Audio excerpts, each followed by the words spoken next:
മനുഷ്യ വന്യമൃഗ സംഘർഷം തടയുന്നതിൽ സർക്കാർ പരാജയപ്പെട്ടെന്ന് CAG റിപ്പോർട്ട്. വനേതര ഭൂമി, ആനത്താരകൾ എന്നിവ സംരക്ഷിക്കുന്നതിൽ സർക്കാർ പരാജയമെന്ന റിപ്പോർട്ടിൽ പറയുന്നു. KSEBക്കെതിരെയും ഓഡിറ്റ് റിപ്പോർട്ടിൽ പരാമർശമുണ്ട്. 2600 കോടിയിലധികം രൂപയുടെ ഫണ്ട് പെൻഷൻ മാസ്റ്റർ ട്രസ്റ്റിന് നൽകിയില്ലെന്നും വിമർശനം. സർക്കാരിൻ്റെ അംഗീകാരമില്ലാതെ KSEB ശമ്പള പരിഷ്കരണം നടപ്പാക്കി. ശമ്പളത്തിനും അലവൻസുകൾക്കുമായി 1011 കോടിയും പെൻഷൻ പരിഷ്കരണ കുടിശ്ശികയായി 306 കോടിയും ചെലവഴിച്ചു.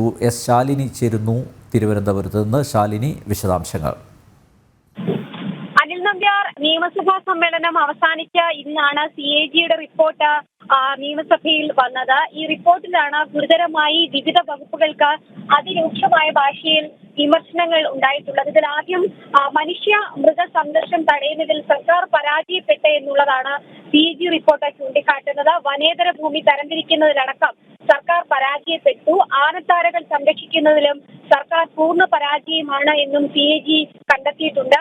അധിനിവേശ സസ്യങ്ങൾ നശിപ്പിച്ചിട്ടില്ല. ഇതുതന്നെ മൃഗങ്ങൾക്ക് വെള്ളവും ഭക്ഷണവും ഉറപ്പാക്കുന്നതിലും സർക്കാരിന്റെ ഭാഗത്തു നിന്ന് ഗുരുതരമായിട്ടുള്ള വീഴ്ചകൾ സംഭവിച്ചിട്ടുണ്ട്. വന്യജീവി സെൻസസ് കാലങ്ങളായി നടത്തിയിട്ടില്ല എന്നുള്ളൊരു രൂക്ഷ വിമർശനവും CAG റിപ്പോർട്ടിൽ ഉണ്ട്. അതിൽ മാത്രമല്ല, വനഭൂമി വനേതര പ്രവർത്തനങ്ങൾക്ക് നൽകിയതിലും ക്രമക്കേടുകൾ ഉണ്ടായിട്ടുണ്ട് എന്നുള്ള വിമർശനവുമുണ്ട്. KSEB മറ്റ് പൊതുമേഖലാ സ്ഥാപനങ്ങൾക്ക് ഭൂമി നൽകിയതിൽ കാര്യമായ കണക്കെടുപ്പോ അല്ലെങ്കിൽ അത്തരത്തിലുള്ള നടപടികളോ സ്വീകരിച്ചിരുന്നില്ല എന്നൊരു വിമർശനം കൂടിയുണ്ട്. അതിൽ ഏറ്റവും എടുത്തു പറയേണ്ടത് വയനാട് അടക്കമുള്ള ജില്ലകളിൽ വനഭൂമി കുറഞ്ഞു എന്നുള്ള ഗുരുതരമായ കണ്ടെത്തലുകളും CAGയുടെ റിപ്പോർട്ടിൽ ഉണ്ട്. 1811.35 സ്ക്വയർ കിലോമീറ്റർ വനഭൂമി 863.86 സ്ക്വയർ കിലോമീറ്ററായി കുറഞ്ഞു എന്നുള്ളതാണ് CAG കണ്ടെത്തിയിട്ടുള്ളത്.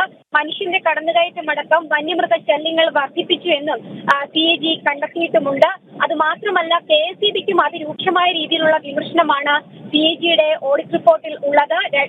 26,401.16 കോടിയുടെ ഫണ്ട് പെൻഷൻ മാസ്റ്റർ ട്രസ്റ്റിന് നൽകിയില്ല എന്നുള്ളതാണ് CAG കണ്ടെത്തിയിട്ടുള്ളത്. വിരമിക്കൽ ആനുകൂല്യങ്ങളും പെൻഷൻ മുതലായവയ്ക്ക് ഫണ്ട് നിക്ഷേപിക്കാനും വരുമാനം ഉണ്ടാക്കാനും ട്രസ്റ്റിന് കഴിഞ്ഞില്ല എന്നൊരു വിമർശനം കൂടിയുണ്ട്.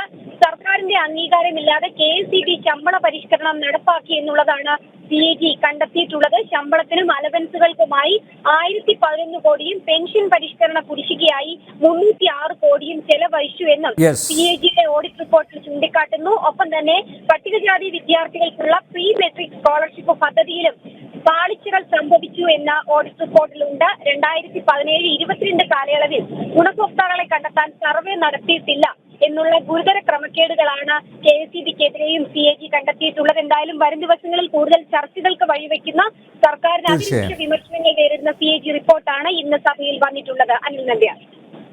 CAG റിപ്പോർട്ടിൽ സർക്കാരിനെതിരെ രൂക്ഷ വിമർശനം. ശാലിനിയാണ് തിരുവനന്തപുരത്ത് നിന്ന് വിശദാംശങ്ങൾ നൽകിയത്.